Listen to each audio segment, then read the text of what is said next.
The independence of this electricity access service is a form of government seriousness in realizing equitable energy for all Indonesian people. This electrification ratio as of July 2019 is already 98.8. And Jonan revealed that the challenge in completing the rest, which is 1.2%. And talking about electrification ratio, it is better for us to know that Indonesia's electrification ratio is better as the time goes by. To take a deeper look, let's see the next graphic.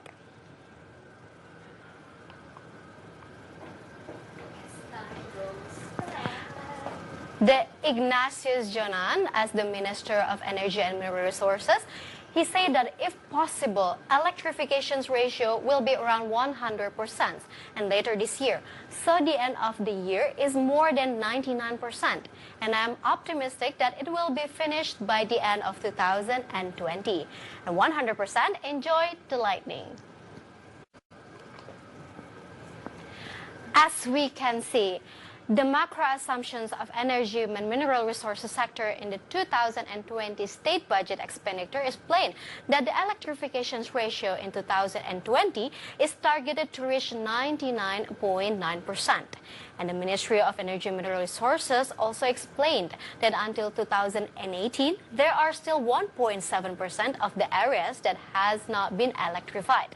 But when we talk about the projections, we can say that over next years, Indonesia may be able to chase 100% electrifications. And let's see the projections. By the projections, we can see that in 2014, which means it's 5 years before 2019, it's 84.35. And then approaching to 2015, the ratio would be like 88.3%. And remarkably, in 2016, we can see it is going up by 91.16%. And then jump until now, which is 2019, it is projected that it would be 99.9%. And to increase electrification ratio, one of the efforts is to provide new electricity connections for poor households. But we may see the projections that in 2020 to 2025, we can see the projections that it would be so much bigger than ever. So take a look at the graphic. The electrification ratio in 2020 to 2024.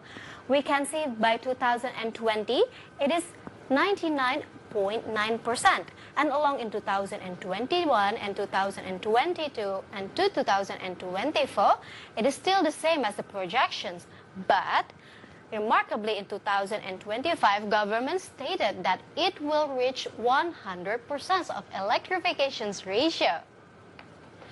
And some provinces have considerably low electrification level, and this significantly undermines their economic development potential, and particularly with regard to poverty elevations.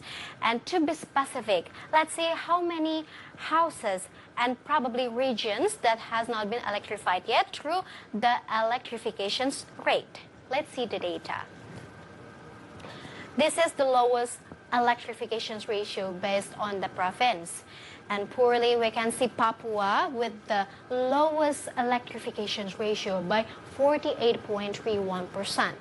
And next, we got East Nusa Tenggara by 59.2%, and North Sulawesi by 75.26%, and Central Kalimantan for 74.22%, and Rio Islands that 76.68%. And this is very sad because the projections that would be 100%, not only by 40 or 60% only.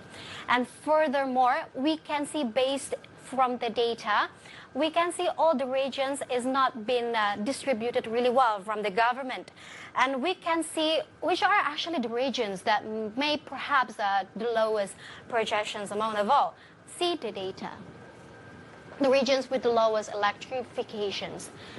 Here we got Papua that only like 7,670 houses that that lack of the electricity. And West Papua also with 3,315 houses, and East Java, even this is in Java, it's 298,078 houses that have been not electrified, and the total of unelectrified houses is 1.8 million houses. Can you imagine? But in a bid to encourage private investment in the power sector, there are several policies that have been passed over the few years. And we can see actually through the regulations of the data, we can see the strategy actually, how the government will expand and continue to electrify all the regions in Indonesia. Let's take the strategy from the government. The strategy in fulfilling electricity sufficiency is the open cooperations with private sector and renewable energy usage. And of course, when we talk about the strategy, we can see in a bid of private investment, regulatory instruments have been enacted to promote the private sector's participations, and particularly in the power of sector both in terms of electricity generations, including the renewable energy, and for the national grid as well, for rural electrifications. And the rural electrifications is really a matter for Indonesia. And we hope that Indonesia can achieve 100% in electrifying all areas. And stay tuned on market headlines, because we will right back after this break.